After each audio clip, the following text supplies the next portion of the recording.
Hi friends, welcome to Tanu Rao vlogs. ఇవాళ మీ ముందుకి వన్ ఆఫ్ ద బెస్ట్ టిప్తో మీ ముందుకు వచ్చేసానండి. అది ఏం టిప్ అనుకుంటున్నారు? Kitchen burner cleaning. ఎస్, చాలామంది చాలా రకాలుగా చెప్తున్నారు, but one of the best way నేను మీ ముందుకు తీసుకొస్తున్నాను అనమాట ఇవాళ. సో ఏం లేదండి, చాలా సింపుల్గా చేసేసుకోవచ్చు. అండ్ అసలు బర్నర్స్ ఎందుకు క్లీన్ చేసుకోవాలంటారు?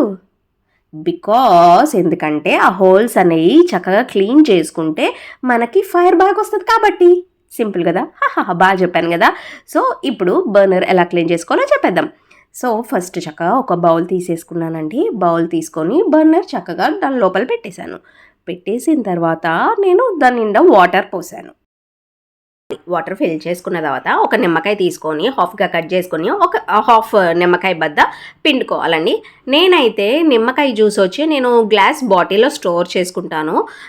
ఎందుకంటే మనం ఎప్పుడు ఇత్తడి వాటికి యూస్ చేస్తూ ఉంటాం కదా. సో పద్దాక నిమ్మకాయ కొని కట్ చేసుకొని ఎంత తలనొప్పి ఎందుకులే అని చక్కగా గ్లాస్ బాటిల్లో స్టోర్ చేసుకున్నాను. కొంచెం నిమ్మకాయ జ్యూస్ పోసేసాను అనమాట. పోసేసిన తర్వాత మెయిన్ థింగ్ వచ్చి ఈనో సాషే. చక్కగా ఈనో సాషే కట్ చేసేసి ఇట్లా పోసేయాలన్నమాట. ఇలా పోసే చూడండి బుడగలు ఎట్లా వస్తున్నాయో, బాగుంది కదా. కుషాలు ఉంటే నా చేయి పెట్టేవాడు. సో ఇలా పోసేసిన తర్వాత ఒక స్పూన్ తీసుకొని కిందకి పైకి కొంచెం తిప్పాలన్నమాట. ఎందుకంటే అడుగున పౌడర్ ఉంటుంది కదా, సో అది పైకి కూడా తేలుతుంది అనమాట. సో ఇలా అనేసిన తర్వాత చూడండి బ్లాక్నెస్ అనేది చక్కగా పైకి వచ్చేస్తుంది కదా. ఒక ప్లేట్ తీసుకొని మూత పెట్టేసేయండి. ఒక 2 hours పక్కన పెట్టేసేయండి. 2 hours తర్వాత చక్కగా బ్రష్ తీసేసుకొని విమ్ లిక్విడ్ తీసుకొని ఇట్లా చక్కగా రబ్ చేసేయండి. చక్కగా రబ్ చేసి ఈ వాటర్తోనే చక్కగా క్లీన్ చేసేయండి.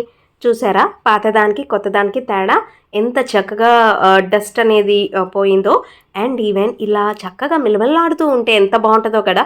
బట్ ఎప్పుడూ ఉండదు, మనం ఎప్పుడూ క్లీన్ చేసుకుంటూనే ఉండాలి. ఈ టిప్ కనుక నచ్చితే please like and subscribe our channel. Thank you. Keep watching. జై శ్రీరామ్.